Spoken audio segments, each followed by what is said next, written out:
Reconnaissance de sol. Dépense importante mais indispensable, les études géotechniques apportent au maître d'ouvrage et à son maître d'œuvre les renseignements nécessaires à l'adaptation au sol du projet de construction. Donc ça, c'est l'étude de sol propre que l'on va faire en phase avant-projet. Donc programme de reconnaissance de sol, premier renseignement sur la nature du sol. Ils peuvent être obtenus par la lecture du programme du maître d'ouvrage si celui-ci dispose d'informations antérieures auprès de la direction départementale des territoires, sinon la DDT. Ils peuvent être obtenus aussi auprès du bureau de contrôle technique s'il dispose d'une connaissance préalable du site. S'il a fait un projet sur un terrain mitoyen à celui du projet, ça peut aider. Peut être obtenu aussi par la lecture des cartes géologiques établies par le BRGM. Éléments à préciser dans le programme de reconnaissance, donc les essais sur le terrain, il va falloir préciser au niveau du programme.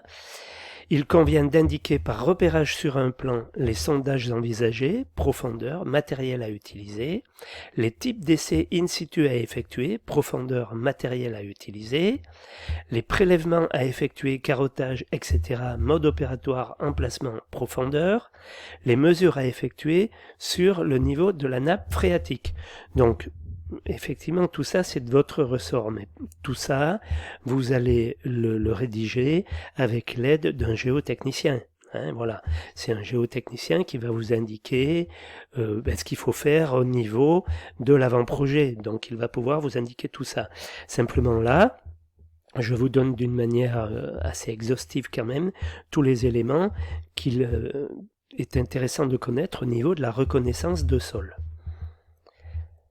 Donc les essais en laboratoire, les concepteurs et le bureau de contrôle technique doivent indiquer les différents essais à effectuer sur les échantillons prélevés. Problématique des sites et sols pollués, aujourd'hui de plus en plus fréquent. Donc devant l'augmentation des contraintes liées à la découverte de terrains pollués, il convient aujourd'hui de dépasser l'étude de sol classique qui fournit des données essentiellement physiques pour s'orienter vers des recherches sur la composition chimique des sols. Donc des délais techniques doivent être pris en compte pour les relevés de niveau de nappe qui doivent être effectués de préférence sur une longue période, poste de piézomètre. Certains essais de laboratoire, en particulier ceux relatifs à l'évaluation des tassements prévisionnels, peuvent demander 2 à 3 semaines, voire plus. Donc aussi, que ce soit pour les pollutions ou pour les autres types d'essais, attention aux délais. Donc le rapport de sol qui sera rédigé, lui, par le géotechnicien, quels éléments il devra comporter. Donc le programme doit préciser les renseignements indispensables que les concepteurs souhaitent voir mis en évidence. La portance du sol, les différents niveaux de la nappe phréatique, niveau bas, niveau haut, entre autres, la composition chimique et les éventuels polluants des couches superficielles et les remblais récents, le type de fondation préconisé, le niveau d'assise des fondations, les dispositions particulières pour assurer l'étanchéité des sous-sols, drains, cuvelage, etc. Les procédures à mettre en œuvre sont les suivantes. Pré-diagnostic, consultation des inventaires Basol et Bassias, enquête historique, donc ça c'est pour voir les Basol et Bassias, pareil, je vous ai mis le lien dans le document PDF, c'est un inventaire au niveau national, au niveau de tout ce que l'on connaît sur le sol en termes de pollution ou en termes même de connaissance du sol pour le Basol, pour éviter des études chères.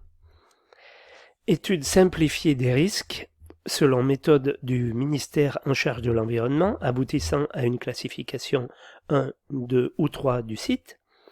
Pour les sites de classe 1, éventuellement détailler des risques et diagnostics approfondis. Donc tout ça, classification 1, 2 ou 3, vous verrez ça surtout dans Bassias. Voilà. Donc je vous laisserai découvrir ceci personnellement.